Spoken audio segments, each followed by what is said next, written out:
Twice a week, a firefighter dies in the line of duty. Heroes in the truest sense of the word. Firefighters spend their lives doing gritty, dangerous work, wearing down their lungs and their bodies so that the rest of us can have safer lives. With its picturesque hills, narrow streets, and rows of wooden houses, San Francisco has always been a firefighter's nightmare. But the difficulties never discouraged Mike Pera from becoming the second San Francisco fireman in his family. I've wanted to be a firefighter most of my life. My father was a firefighter in San Francisco. I grew up around it. I guess I was about 5 years, no, probably 4 years old when he became a firefighter. And it's all I ever really wanted to do. It's a special camaraderie. All right, you got the salad, huh, babe? Yeah. Wonderful. Next to your immediate family, these are the people that probably mean the most to you. You get close with a lot of people. There's a lot of people who are godfathers to kids, best man at their weddings, and you end up being pallbearers at their funerals. San Francisco Fire Department. All right, what's burning there, please? What's burning? A house. It's bad. All right, we'll be right there. Thank you. Box 2313, the address 132 Langton Street, Broad Street, Harrison. Or Engine 1, Engine 8, Engine 29, Struck 1, Struck 8, Division 1, Battalion 3, Rescue 1. This reported as a fire in the building. Response Drill 1.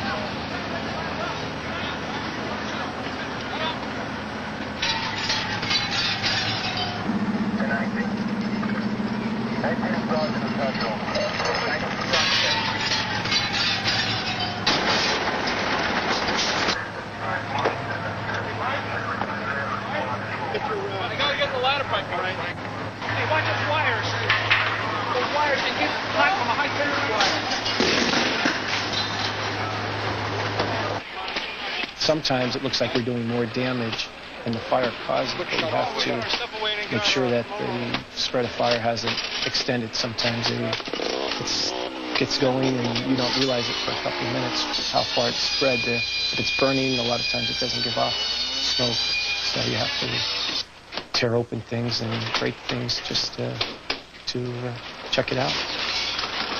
Franklin Heyer lives on the top floor of the apartment building.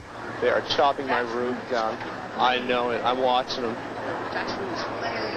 After the fire's been extinguished and the crowd's outside looking, they notice the firefighters up in the windows or on the roof throwing things out. Looks like we're just cleaning out their apartment, throwing their belongings out in the street. It's tough to see someone, see their whole life devastated.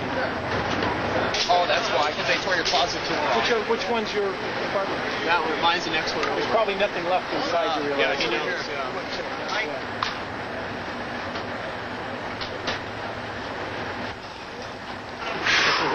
This is it. It was it, anyway. Thanks very much. I appreciate that. Boy, how many times have I climbed these stairs?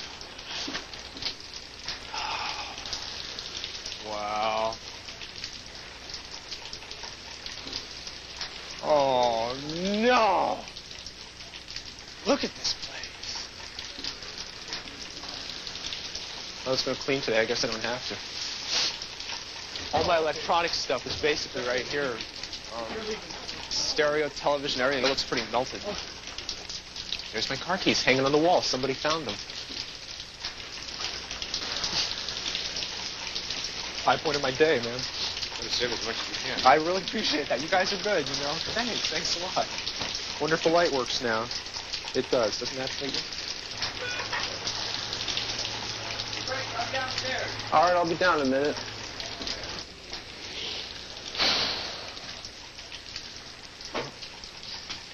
Save that soon. Oh, I really want to stay in here any longer. I'm going to get out.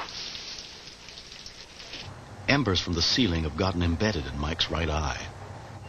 feel very vulnerable at times in this job, but you don't think about it until you're home or you're safe surroundings and you've got your family around, and you stop and think that, geez, I was on that roof last night, a step here, a slip there, and I wouldn't be coming home this morning. It's over.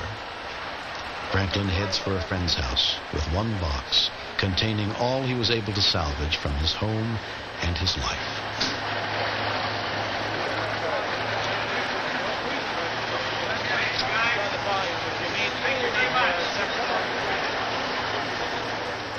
When his shift ends after 24 hours at Engine Company 35, Mike returns home to his son Casey and his wife Holly.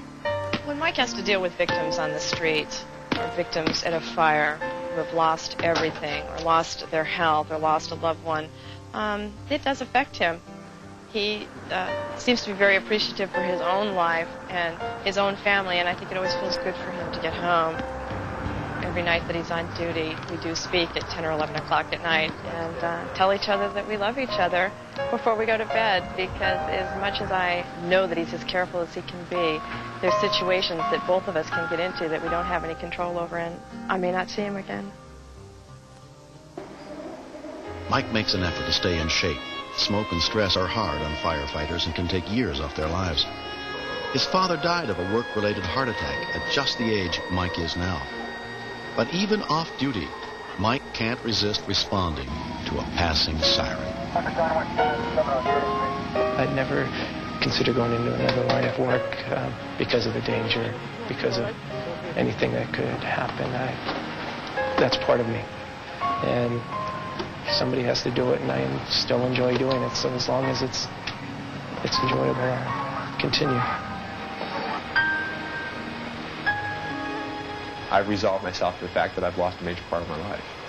What this event's done as far as changing my life goes is it certainly has driven home the fact that everything's pretty temporary. It can all pretty much disappear quickly, including your life. People become so used to what they've got around them, and, you know, when they misplace the sock and they can't find it, you know, that's the thing that ruins their day, you know, and I certainly can't let things like that ruin my day anymore. Next. The suspect had this whole thing planned out. He had his bicycle. He had everything he needed with him.